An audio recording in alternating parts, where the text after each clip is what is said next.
हर खबर पर होगी आपकी पकड़। डाउनलोड कीजिए एबीपी लाइव ऐप।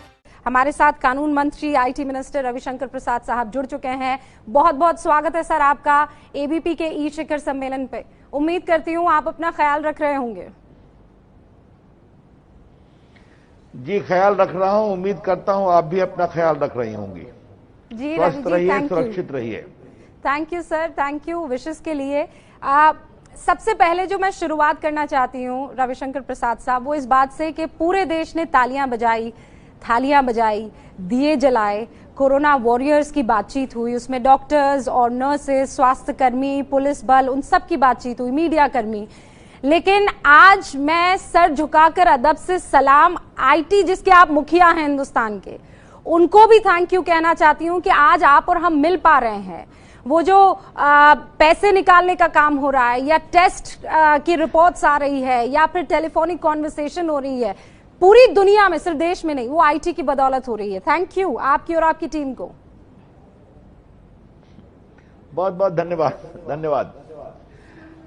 देखिए रुबिका जी, मैं चाहता हूं अगर आप अनुमति दें तो आपके दर्शकों को कुछ बताना चाहता हूं। जी जी जी जी है?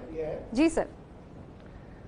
देखिए, ये लॉकडाउन है जिसमें कठिनाई तो है, सुरक्षित होने के लिए घर में रहना है, ट्रेन बंद है, सड़कें बंद है, हवाई जहाज बंद है।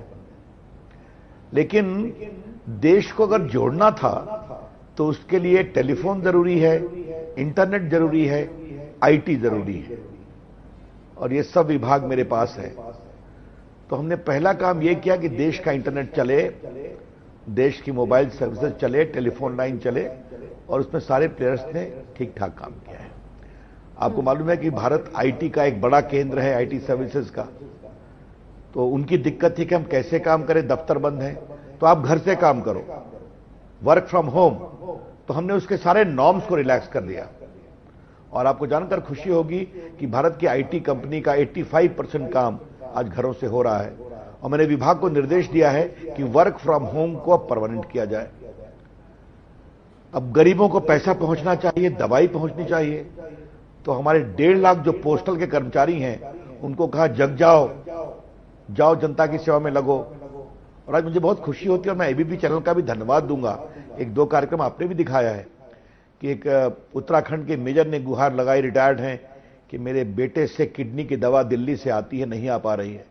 हमने पोस्टल से कहा जाओ दवा उठाओ, डिलीवर करो। तो आपको जानकर खुशी होगी कि लगभग 50 टन दवा देश भर में पहुंचाई गई है, पैकेट, खुदरा। फिर गरीब गांव में बैंक तो नहीं है, वहां भी पैसा पहुंचना चाहिए। तो हमने डाकिया को कहा जाओ, नाव से जाओ, घरों पर जाओ। तो आजकल बायोमेट्रिक से, मोबाइल से वो पेमेंट करते हैं। लगभग 500 करोड़ रुपया छोटे किसानों को, गरीबों को हमने गांव में घर घर पहुंचवाया। तो ये सारे काम, प्लस टेक्नोलॉजी का 2 उपयोग आपके व्यूअर्स को जानना जरूरी है।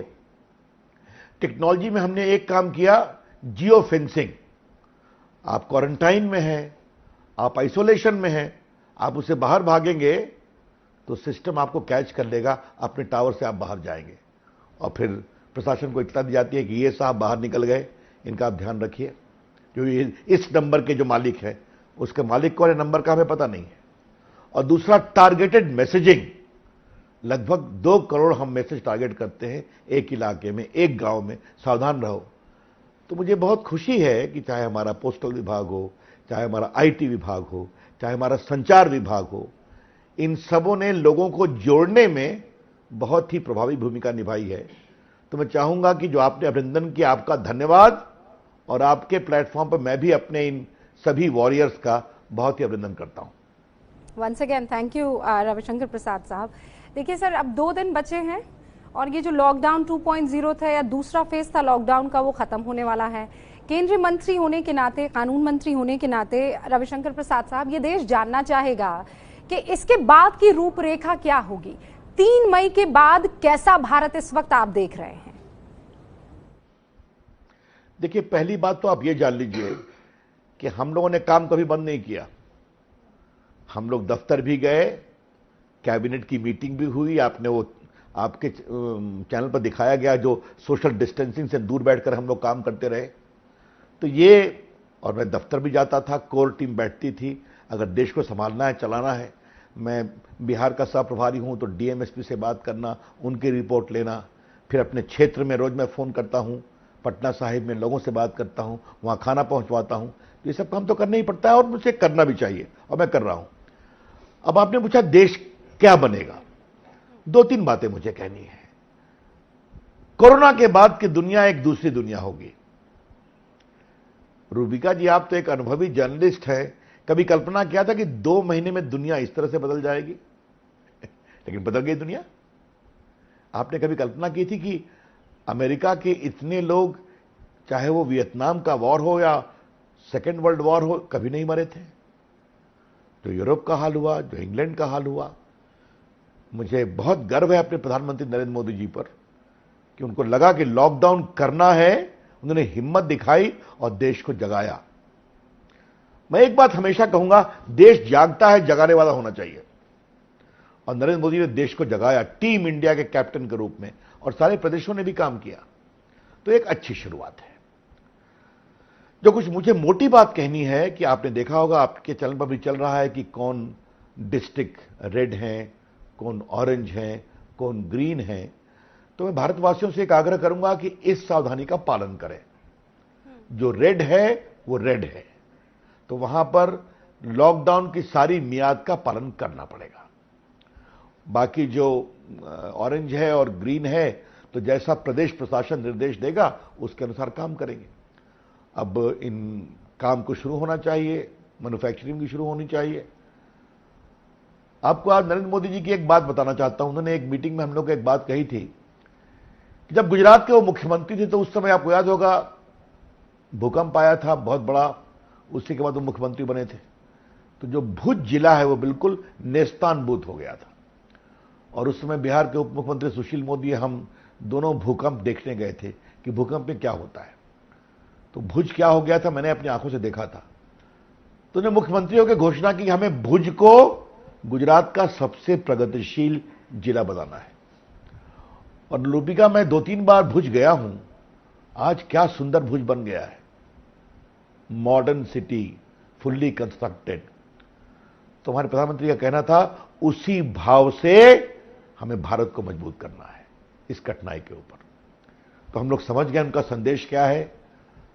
नई ऊर्जा के साथ, और मैं पूरे विश्वास से आपके चैनल को कहना चाहता हूं, हम करके दिखाएंगे। मैं इलेक्ट्रॉनिक विभाग भी देखता हूं। आपको मालूम है जब हम लोग की सरकार आई थी तो भारत में सिर्फ 2 मोबाइल फैक्ट्री थी, अब 268 है। भारत दुनिया का सेकंड बिगेस्ट मोबाइल मैन्युफैक्चरिंग केंद्र बन गया है। आपके नोएडा में ही 97 फैक्ट्री आई है। अब हमारी महत्वाकांक्षा है कि भारत को हम दुनिया का नंबर 1 मोबाइल मैन्युफैक्चरिंग देश बनाएंगे, चीन को छोड़कर। रविशंकर प्रसाद जी, जब आप ये बात कह रहे हैं तो इसमें ये सवाल पूछना लाजमी हो जाता है। और सवाल ये है कि चीन, आप देखिए किस तरीके से वहां पर हालात जो है बेकाबू हुए। दुनिया ने चीन पर भरोसा करना कम कर दिया है रविशंकर प्रसाद जी, और वो बिजनेस लेवल पर भी हम महसूस कर पा रहे हैं। सारी कंपनियां जो हैं वहां से विड्रॉ करना चाहती है। क्या हिंदुस्तान इस अवसर को सुनहरे अवसर के तौर पर लेने के लिए तैयार है? क्या वो रूपरेखा, रोड मैप हमारा बन चुका है? क्या हम ये कर पाएंगे? देखिए, पहली बात हम बता दें, चीन के खिलाफ एक वातावरण है। बाकी दुनिया उसको अपने तरीके से उसका उत्तर देगी, अभी वो चर्चा करने का विषय नहीं है। लेकिन भारत का समय जरूर आ गया है। जिस प्रकार से हमारे प्रधानमंत्री जी ने दुनिया के सामने एक मिसाल पैदा की है कि इतनी अधिक सघन आबादी, इतनी विविधता के बावजूद अगर देश एक साथ खड़ा हुआ, डॉक्टरों के पक्ष में, पुलिस वालों के पक्ष में, बाकी मेडिकल कर्मियों के पक्ष में, तो एक ऊर्जा आई है। और दुनिया ने देखा है कि भगवान का आशीर्वाद रहे कि हम मौत को भी बहुत सीमित कर पाए। कोशिश कर रहे हैं, करते रहेंगे। तो भारत के प्रति एक आस्था पैदा हुई है और उस आस्था का हमें पूरा उपयोग करना है। मुझसे एक सवाल पूछा गया था, आजकल मैंने मंत्रियों से बात की, आईटी मंत्रियों से बात की, मैंने इलेक्ट्रॉनिक मैन्युफैक्चरर से बात की, मैंने आईटी प्रोफेशनल से बात की। तो यही सवाल पूछा गया जो आपने पूछा मुझसे। हमने कहा we are not against any country, we are pro India. हम भारत के प्रति हमारा संकल्प है और भारत का समय आया हुआ है। इस दृष्टिकोण से दुनिया को हम बताएंगे कि हमारे यहां एक लोकतंत्र है, हमारे यहां एक स्थायी सरकार है, हमारे यहां एक ईमानदार प्रशासन है, हमारे यहां बड़ी संख्या में नौजवान उद्यमी हैं, आईटी प्रोफेशनल्स हैं, मीडिया है, एक ओपन सोसाइटी है। आइए भारत के इस अनुभव के आलोक में भारत में आप आइए, पूंजी निवेश करिए और हम आपके लिए विकास के नए रास्ते खोलेंगे। ये सोच को लेकर हम चल रहे हैं और आपको बताता हूं कि आप देखेंगी कि आने वाले 2-3 वर्षों में भारत की इकोनॉमी, भारत का मैन्युफैक्चरिंग बहुत आगे बढ़ने वाला है। जैसे मैंने एक आह्वान किया है, मैं क्षमा करिए, मैं आपकी अनुमति से बताना चाहता हूं, मेडिकल इलेक्ट्रॉनिक्स। आज हेल्थ केयर पर बहुत दबाव पड़ेगा और बहुत अपेक्षाएं बढ़ेंगी। आयुष्मान भारत में हम 50 करोड़ देश के लोगों को 5 लाख रुपए देते हैं हर साल, इलाज कराओ सरकारी अस्पताल में या प्राइवेट अस्पताल में। अब मैंने आह्वान किया कि भारत को मेडिकल इलेक्ट्रॉनिक्स मैन्युफैक्चरिंग का केंद्र बनाओ। Thermometer, x-ray machine, MRI machine, pathological machine, ये सब कंपनियां बाहर की हैं। भारत की कंपनियां साझा करके क्यों नहीं बनाना चाहिए? यह आह्वान मैंने किया है, क्योंकि अब देश में हेल्थ केयर को और मजबूत करने की दिशा में एक नया प्रयास किया जाएगा। तो ये सब हमारे सपने हैं और हम लोग करके दिखाएंगे, बिल्कुल। हाँ, एक बात मैं और कहूंगा, हम आप बात कर रहे हैं डिजिटली, तो आजकल वीडियो कॉन्फ्रेंसिंग का जमाना बहुत आ गया है और उसमें देश में लोग आपस में बात करते हैं, परिवार के लोग बात करते हैं। तो मैंने अपने विभाग से एक फैसला किया है कि भारत की कंपनियां वीडियो कॉन्फ्रेंसिंग प्रोडक्ट बनाएं। उसके लिए हमने हैकाथॉन कराया, 300 कंपनियां अभी तक आ चुकी हैं। उसमें हम बेस्ट को सेलेक्ट करेंगे, 5 लाख देंगे एक राउंड में, फिर 20 लाख देंगे, फिर करोड़ों का काम देंगे और भारत की कंपनी के अच्छा वीडियो कॉन्फ्रेंसिंग प्रोडक्ट लेकर आए, ये भी हम करके दिखाने वाले हैं। तो ये सब हमारी सोच है। बाकी हेल्थ के क्षेत्र में, एग्रीकल्चर के क्षेत्र में नए स्टैक बने। आप कह रहे हैं कि आप एक नई दिशा में जो है वो भारत को इस वक्त ब्लेसिंग इन डिस्गाइज के तौर पर आपने इस कोरोना काल को लिया है और ले जाने की कोशिश कर रहे हैं। लेकिन आप जानते हैं, कल राहुल गांधी ने रघुराम राजन से बाकायदा बातचीत की थी, एक वीडियो कॉन्फ्रेंसिंग उन दोनों के बीच में हुई थी और उसमें रघुराम राजन ने एक बात और एक आंकड़ा दिया था। वो आंकड़ा ये था कि 68,000 करोड़ जो आपने छोड़े हैं, वो नीरव मोदी, मेहुल चौकसी, उन तमाम लोगों के, ये जितने भी रोजगार, जो कामगार लोग हैं जो रोज कमाते हैं, उनको अगर बिलो पॉवर्टी लाइन से उभारना है तो 65,000 करोड़ रुपए लगेंगे और आपने उधर वो 68,000 करोड़ जो है छोड़ दी है। राहुल गांधी ने आरोप लगाया कि बीजेपी मित्रों के नाम बैंक चोरों की लिस्ट में डाले गए थे और इसीलिए सरकार वो लिस्ट नहीं बता रही थी। सफाई इस पर क्या है? देखिए, राहुल गांधी ये विषय कब से उठा रहे हैं? पिछले चुनाव से उठा रहे हैं ना। सदन में निर्मला जी ने जवाब दिया है, प्रधानमंत्री ने जवाब दिया है। कितने एनपीएस हुए थे श्रीमान राहुल गांधी के यूपीए काल में आप भी जानती हैं, और अभी जो राहुल गांधी की ओर से दोबारा झूठ बोला गया तो उसका जवाब दे दिया गया है। मैंने स्वयं कई बार प्रेस में डॉक्यूमेंट्स दिए हैं कि नीरव मोदी और बाकी को पूर्व वित्त मंत्रियों का क्या आशीर्वाद था, आपको पता है ना, आपके चलने भी चलाया है। आज मैं वो सब बात नहीं खोलना चाहता हूं। आज मैं चाहता हूं देश एक स्वर में बात करे। इसलिए राहुल गांधी को अपनी राजनीति करने दीजिए, मुझे उस पर ज्यादा कुछ नहीं कहना है। बड़ी विनम्रता से कहूंगा, राहुल गांधी को देश की अर्थव्यवस्था की कितनी समझदारी है, इस पर चर्चा कभी बाद में करेंगे, लेकिन यह गंभीर चर्चा होनी चाहिए।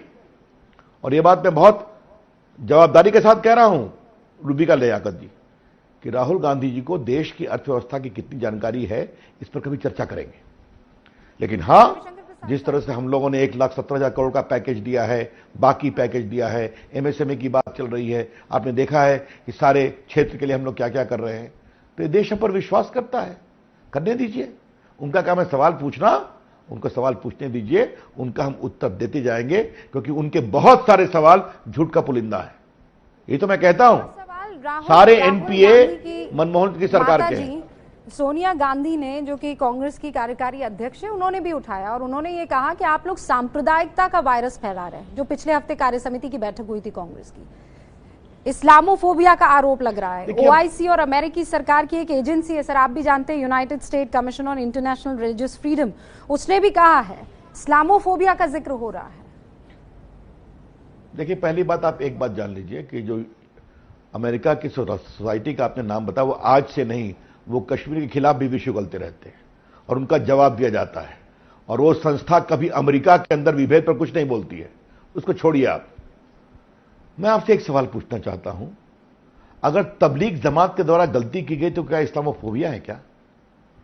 क्या उसके कारण लोगों को परेशानी नहीं हुई? क्या कार्रवाई नहीं होनी चाहिए? क्या हमने बार बार कहा है कि देश जितना हिंदुओं का है, मुसलमानों का है। हमारे प्रधानमंत्री जी ने कहा है, और तो और सरसंघ चालक आदरणीय मोहन भागवत जी ने एक बात कही है कि एक घटना के कारण पूरी जमात के बारे में नहीं कहा जाना चाहिए। आज तो मैं गर्व से कहूंगा, क्या हिंदू डॉक्टर, क्या मुस्लिम डॉक्टर अच्छा काम कर रहे हैं? क्या देख के मुझे खुशी नहीं होती कि कई जगह अगर कोई हिंदू मर गया और उसका परिवार लॉकडाउन के कारण नहीं आता है तो मुस्लिम लोगों ने कंधा दिया अंतिम संस्कार तक? ये देश की अच्छी खबर नहीं है क्या?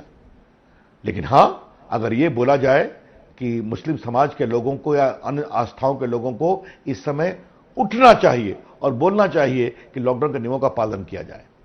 अब बोलना शुरू किए हैं, अच्छी बात है। तो इसमें लेके इस्लामोफोबिया की बात क्या आ रही है भाई? मैं सोनिया जी से बहुत विनम्रता से कहूंगा, सोनिया जी, सियासत करने के लिए बहुत समय मिलेगा, संसद खुलेगी, चुनाव आएंगे, एक बार तो देश के लिए आप भी एक होइए। ये मैं बहुत विनम्रता से कहना चाहता हूं। रविशंकर प्रसाद साहब, यूपी में बीजेपी के 2 विधायक हैं, मुझे यकीन है आप कानून मंत्री हैं, आपने उन दोनों के बारे में पता भी किया होगा। एक सुरेश तिवारी हैं और एक बृजभूषण शरण है। सुरेश तिवारी मुसलमानों से सब्जी फल नहीं खरीदने को कहते हैं, जबकि बृजभूषण शरण जो है वो मुस्लिम सब्जी वाले को धमकाते हैं, कहते हैं मुस्लिम नाम छिपाकर सब्जी बेच रहा था। ये आखिर मुस्लिम सब्जी वालों को अपना नाम छिपाने की नौबत क्यों आ रही है? ये गलत है। अध्यक्ष जी ने उसका कॉग्निजेंस लिया है और आपको मालूम है शोकॉज भी हुआ है। लेकिन मैं आपसे एक बात कहूं, आप दिखाते क्यों है इतना इसको? आप मुझे बताइए। देखिए, इसमें किसी एक को टारगेट ना किया जाए, यह भी गलत है।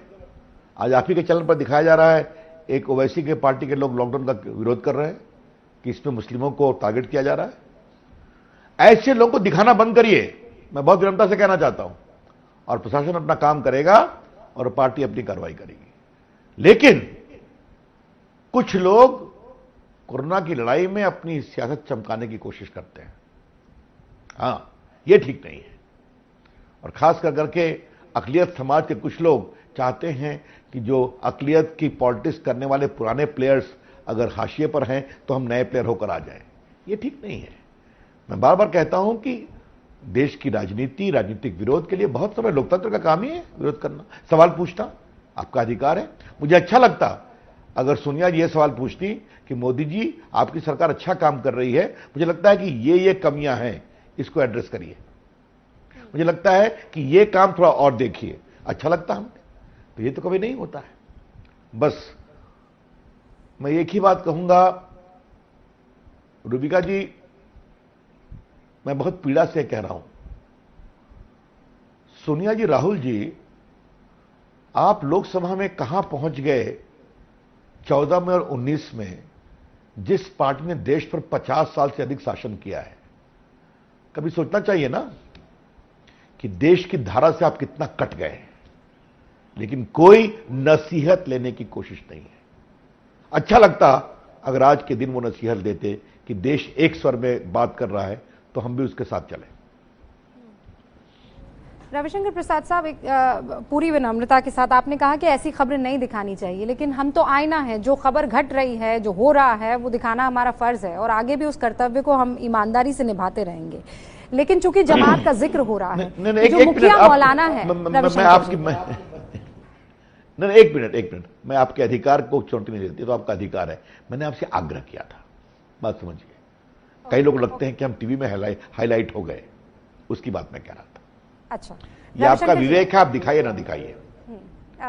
शुक्रिया इस बात के लिए। रविशंकर प्रसाद साहब, चूंकि तबलीग जमात की बात चली है और यकीन मानिए एबीपी न्यूज बहुत जिम्मेदारी से बार बार इस बात को कह रहा है कि जमात रिप्रेजेंट नहीं करती है मुस्लिम कौम को या अकलियत को, ये बात समझनी चाहिए। तो जो दोषी है, जो अपराधी है, और अगर वो जमात से ताल्लुक रखता है तो इसे कहने में किसी को खौफ नहीं होना चाहिए, डर नहीं होना चाहिए। ये सांप्रदायिकता और सेक्युलरिज्म की परिभाषा इसमें नहीं गढ़ी जानी चाहिए। हम बहुत क्लियर है इस मसले को लेकर। लेकिन जो मुखिया है, जिसके ऊपर भड़काने का आरोप है, मनी लॉन्ड्रिंग का आरोप है, वो कैसे बच निकल रहा है? आप कानून मंत्री रविशंकर प्रसाद साहब, ये शख्स क्वारंटीन हुआ है कि नहीं हुआ है? कोई अभी सड़क पर नहीं है तो इसको ढूंढना आसान है, हम ढूंढ क्यों नहीं पा रहे हैं? ये कहां है मौलाना साहब? देखिए, पुलिस अपना काम कर रही है ना। देखिए, पुलिस ने उनको समन्स दिया है, बाकी उनको मनी लॉन्ड्रिंग की नोटिस दी गई है, उनके वकील साहब ने एक बार जवाब दिया है, बाकी कार्रवाई हुई है कि दोबारा आप पेश होइए, अपने कोरोना की रिपोर्ट बताइए। तो पुलिस को अपना काम करने दीजिए ना। ये उचित नहीं होगा कि मैं पुलिस के काम में हस्तक्षेप करूं और मैं पुलिस का प्रवक्ता बनूं। इतना ही कह सकता हूं कि कार्रवाई हो रही है और कार्रवाई होगी, उसमें कोई कोताही नहीं की जाएगी। लेकिन ये भी आप लोग से सहयोग की अपेक्षा है कि कई बार कार्रवाई होती है तो उस पर दूसरी बात कही जाती है। आपने आज बात कही, मैं आपके चैनल का अभिनंदन करूंगा कि आप लोगों ने अच्छा काम किया। आपने देखा होगा कि जो मुरादाबाद में टीम गई थी, जिन डॉक्टर के ऊपर जबरदस्त हमला हुआ, वो भी तरह से घायल हुए, वहां के लोग कोरोना पॉजिटिव निकले या नहीं निकले, आप मुझे बताइए। तो आज देश को यह समझना पड़ेगा और देश की हर जमात को समझना पड़ेगा और देश की हर जमात के नेताओं को भी समझना पड़ेगा। रविशंकर प्रसाद साहब, ऐसा ही किस्सा और केस जो है वो नांदेड़ से जो पंजाब पहुंचे, संगत को लेकर हो रहा है। 178 लोग कोरोना पॉजिटिव पाए गए हैं। नांदेड़ में ये सब ठीक ठाक थे, लेकिन जब पंजाब गए अलग अलग जिलों में तो आप जानते हैं क्या हुआ, 1 से 178 कोरोना संक्रमित। अब ठीक है, मैंने भी सुना है, आप ही के चैनल पर सुबह मैंने देखा है और एक दो पर और देखा है। वहां के शासन तय करेगा कि क्या करना, कैसे फिल्टर करना, आइसोलेशन में डालना बाहर से लोग जो आए, क्वारंटीन में डालना, ये जो पूरे मानक बने। देखिए, आप एक बात समझिए रूबिका, ये एक ऐसी बीमारी है जो इंसानियत के लिए चुनौती है। न जो अमीर को देखती है ना गरीब को देखती है, न बड़े देश को देखती है ना छोटे देश को देखती है, न अमीर लोगों को देखती है ना गरीब लोगों को देखती है, चाहे देश हो या इंसान हो। और न ईमान देखती है न इबादत देखती है, चाहे दुनिया हो या हिंदुस्तान हो। तो ऐसे में आपको दो बात समझिए, मोदी जी ऐसे नेता हैं, मैं उनका काम करता हूं, वो तुरंत समझ गए कि इसकी कोई दवा नहीं है तो आइसोलेशन, लॉकडाउन ही इसका एकमात्र विकल्प है। अगर भारत में लॉकडाउन नहीं होता तो जितनी सघन यहां आबादी है क्या होता, और उसकी मदद करने में आप सबों ने मीडिया सहित बहुत मदद की है, आप लोग का अभिनंदन। तो अब जो उसके वसूल बनाए गए हैं, नियम कानून बनाए गए हैं, मैं चाहूंगा लोग उसका पालन करें। ऐसा नहीं है कि 3-4 को अगर लॉकडाउन अगर खुलता है तो आप भीड़ की तरह चल देंगे तो और दिक्कत आएगी। इसीलिए जो बातें कही गई हैं, ये रेड जोन क्या है, ऑरेंज जोन क्या है, ग्रीन जोन क्या है, और जो विधि निषेध है उसका पालन करना बहुत जरूरी है। और मैं उम्मीद करूंगा पंजाब सरकार सहित सारी प्रदेश सरकारें इसका ध्यान रखेंगी जो बाहर से लोग आएंगे। रविशंकर प्रसाद साहब, आपने ये बात सही कही है और हम भी आपके माध्यम से अपील करना चाहेंगे तमाम लोगों को कि अचानक इतने आतुर ना हो जाए। हम जानते हैं उन्होंने बड़ा सब्र, संयम और संकल्प के साथ इस चीज को आगे बढ़ाया, आगे भी वो सब्र जो है बना कर रखे। आज मजदूर दिवस है। आज आपको अपनी मैं बात कहूं, मैं एक बात कहना चाहता हूं। मैं पटना का सांसद हूं, पटना साहिब का। मेरी इच्छा नहीं होती कि मैं अपने वोटर्स के बीच में जाऊं, उनका हालचाल पूछूं, मैं उनके खाने की व्यवस्था कर रहा हूं, बाकी फोन से हालचाल लेता हूं। मेरी 88 साल की मां पटना में है, मेरी इच्छा नहीं होती मैं उससे मिलूं, 2 महीना हो गया, उसका हालचाल पूछूं। कभी फोन से पूछती है, वो मुझसे पूछती है बेटा कब आओगे। ये भाव मेरे अंदर भी है, लेकिन शायद मुझे लगता है कि आज के समय में नियमों का पालन करना जरूरी है। मैं समझाता हूं, मेरे वोटर भी समझते हैं। इसी प्रकार से अपने सबों को मिलकर ये काम करना पड़ेगा। सही कह रहे हैं आप, और हम उम्मीद करते हैं कि जल्द से जल्द ये चीज़ें ख़त्म हो, तो आप जैसे तमाम वो बेटे अपनी माओ से मिल पाएँ, वो माँ जो हैं और वो बहनें और वो भाई जो अलग हैं वो सब एक दूसरे से मिल पाए, ये उम्मीद हम भी कर रहे हैं। लेकिन अब आगे का रास्ता रविशंकर प्रसाद साहब क्या है? ये रेल, और चूंकि आपका मंत्रालय नहीं है लेकिन उसके बावजूद रेल, हवाई जहाज खुलेंगे नहीं खुलेंगे, बाकी कंपनियां जो हैं खुलेंगी नहीं खुलेंगी, किस तरीके का रोड मैप है? वो जो रेड ग्रीन ऑरेंज की आप बात कर रहे हैं, क्या है वो? मतलब देखिए तस्वीर साफ हो सकती है? पहले आप इसके लिए आप लोग को हेल्थ मिनिस्ट्री की डिटेल गाइडलाइन की प्रतीक्षा करनी चाहिए। जहां तक बाकी सवाल है, आपको मालूम ही है कि मैन्युफैक्चरिंग की अनुमति दी गई है। आप अपने यहाँ मजदूरों को रखें, उनके भोजन की चिंता करें और उनकी सोशल डिस्टेंसिंग मेंटेन करें, सुरक्षा की बात, ये सब बातें कह दी गई हैं, आपको याद होगा। और बाकी एक बात ध्यान रखिए कि इसको ग्रेजुअल करना पड़ेगा, एकाएक नहीं। लॉकडाउन एक बार लगता है, लेकिन लॉकडाउन खुलना शनय शनय क्रमिक रूप से नियमों का पालन करते हुए, तभी यह सफल होगा। और देखिए, बहुत बड़ी त्रासदी है। मैं बार बार कहता हूं लोगों से कि इस त्रासदी को समझो, इस चुनौती को समझो। और लोग समझते हैं। मुझे बहुत खुशी होती, मुझे खबर मिली एक बिहार से कि, और यूपी से भी मिली, कुछ लोग बाहर से आए थे तो गांव के लोगों ने ही कहा नहीं पहले जाओ आइसोलेशन में जाओ। मेरे एक अफसर बता रहे थे कि उनके यहां उनकी सोसाइटी में एक इटली से कोई व्यक्ति आया, कहा कि हम सेफ हैं, तो पूरे सोसाइटी ने प्रोटेस्ट कर दिया, एम्बुलेंस बुलाया, कहा पूरा परिवार जाओ, पहले सर्टिफाइड होके आओ। अच्छी बात है, ये चेतना होनी चाहिए ना, ये चेतना होनी बहुत जरूरी है, क्योंकि कोरोना एक ऐसा अभिशाप है जिसकी दवा अभी नहीं है। तो संकल्प चाहिए, सोशल डिस्टेंसिंग चाहिए और सावधानी चाहिए, तभी सुरक्षा होगी, ऐसा मेरा मानना है। रविशंकर प्रसाद साहब, अभी वो सवाल आपसे बात करें, क्योंकि आपने अपनी मां का जिक्र किया, मेरे जहन से एकदम उतर गया। 1 मई मजदूर दिवस है और केंद्र सरकार ने मजदूरों को जो अलग अलग राज्यों के हैं और किसी राज्य में फंसे हुए हैं तो उसके लिए दिशा निर्देश जारी कर दिए, लेकिन पंजाब, बिहार और तेलंगाना सरकार जो है बस से भेजने पर सवाल उठा रही है। जैसे तेलंगाना की तरफ से ये कहा गया है कि भाई 7-8 घंटे का सफर करके आएंगे तो वो न जाने अगर कोरोना पॉजिटिव हुए तो कहां कहां कोरोना जो है वो बांट देंगे। वो कह रहे हैं कि कोई और इंतजाम होना चाहिए। जैसे आज तेलंगाना से झारखंड एक ट्रेन चली है, क्या वैसी ट्रेनें चलेंगी, चल सकती हैं? देखिए, ये आग्रह आया है, अब इसको एक बार केंद्र सरकार को विचार करने दीजिए, गृह मंत्रालय को, रेल मंत्रालय को विचार करने दीजिए, क्योंकि इसमें कई चीजों का विचार करना पड़ेगा ना। प्रदेशों की एक बात सही है कि लाखों की संख्या में मजदूर है, तो कितनी बस भेजी जाए और कहां कहां भेजी जाए। लेकिन ट्रेन क्या एक जगह चलेगी तो दूसरी जगह रुकेगी, या बीच में उसको कहीं चेन पुल करके रोक दिया जाएगा? क्या प्रदेशवार ट्रेनें जाएंगी? तो इन सारी चीजों का विचार करना पड़ेगा। और फिर हर डिब्बे में, रूबिका जी, सोशल डिस्टेंसिंग बहुत जरूरी है।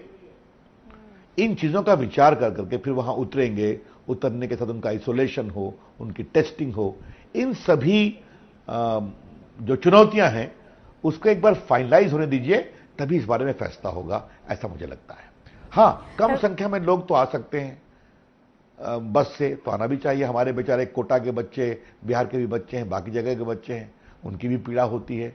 मेरा भी मन एक अभिभावक के रूप में डोलता है, उनका भी रास्ता निकलना चाहिए। तो ये सब काम इस प्रकार से होना चाहिए। आप बिहार से ताल्लुक रखते हैं, बिहार में बहुत स्ट्रिंजेंट और कठोर जो हैं वो तरीके अपनाए जा रहे हैं। मसलन आप जानते हैं कि कोटा से बच्चे जो हैं वो बाकी राज्यों में तो पहुंच रहे हैं, लेकिन बिहार में नहीं। सवाल भी उठाए जा रहे हैं कि भाई हमें तो ले लीजिए, क्यों नहीं ले रहे हैं? देखिए, मेरी पूरी सहानुभूति हमारे कोटा के बच्चों के साथ है, मैं समझता हूं। अब प्रशासन की अपनी मजबूरी है कि कोटा बहुत दूर है, बिहार के बहुत बच्चे कोटा में, वहां की संख्या हजारों में है, तो इस रास्ता निकल रहा है, थोड़ा वेट करिए, रास्ता निकलेगा। लेकिन मैं आपकी बिल्कुल पीड़ा समझता हूं, और मेरी भी पूरी सहानुभूति बिहार के बच्चियां जो कोटा में हैं उनके साथ है, उनके अभिभावकों के साथ में है। हम लोग भी लगे हुए हैं, इसका रास्ता एक स्वस्थ रास्ता निकलेगा और निकलना चाहिए, ऐसा मुझे लगता है। विपक्ष तो ये कह रहा है, तेजस्वी बकायदा ये कहते हुए नजर आए रविशंकर प्रसाद साहब कि बसें हमसे ले लो, पैसा हमसे ले लो, बच्चों को तो ले आओ। रूबिका जी, तेजस्वी का जवाब देने के लिए बिहार भाजपा के प्रवक्ता है ना, जदयू के प्रवक्ता है ना। अब रूबिका लियाकत के इतने बड़े प्रोग्राम पर अब तेजस्वी जी की इस बात का जवाब रविशंकर जी दें जरूरी है क्या? सियासत को छोड़ दीजिए, सियासत के गलियारों में बच्चे बड़ा ठीक है, मैं समझ रहा हूं, मैंने बताया ऐसा नहीं है कि हम लोग उन्होंने मजदूरों के बारे में कहा है, ऐसा नहीं है कि हम लोग की सहानुभूति नहीं है। तो बस ठीक है, हम लोग रास्ता निकाल रहे हैं, निकालेंगे। और मैं आपसे इतना ही कहूंगा, आज मैं आपके साथ बातचीत करने सियासत पर नहीं आया हूं। उस पर तो हमारी आपकी गुफ्तगू होती है, कई बार मीठी भी होती है, कई बार कड़वी भी होती है, अच्छा लगता है। तो इसको कभी और दिन करेंगे। आज का दिन संकल्प का होना चाहिए। आज का दिन भारत को कोरोना से मुक्त होना है और ये संकल्प लेकर भारत को भविष्य में एक नई ऊर्जा देना है, ये भाव होना चाहिए।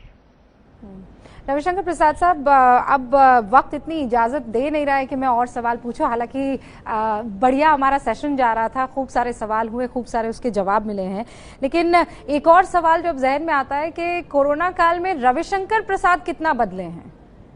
कौन सी वो एक चीज है जिसने रविशंकर, मतलब कोरोना काल में रविशंकर प्रसाद को बदल दिया है? किस तरीके? मैं आपसे 2-3 बातें कहूंगा। मैंने इतिहास की बहुत किताबें पढ़ी है, ठीक है, मुझे बहुत आनंद आया। थोड़ा मैंने गीता भी पढ़ा है, थोड़ा वेदांत की गहराई में जाने की कोशिश की है, यूट्यूब भी सुना। मैं विवेकानंद का भक्त हूं, उनकी बहुत सारी वाणियों को सुना और पढ़ा भी। ये टेक्नोलॉजी का एक फायदा मिलता है।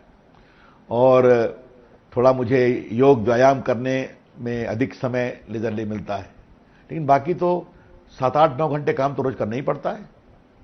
हाँ, रामायण देख के ऊर्जा काफी मिलती है। मैं रामायण को बहुत, राम लल्ला के वकील रामायण को बहुत गंभीरता से देखे हैं, ये मैं आपको कह सकता हूं।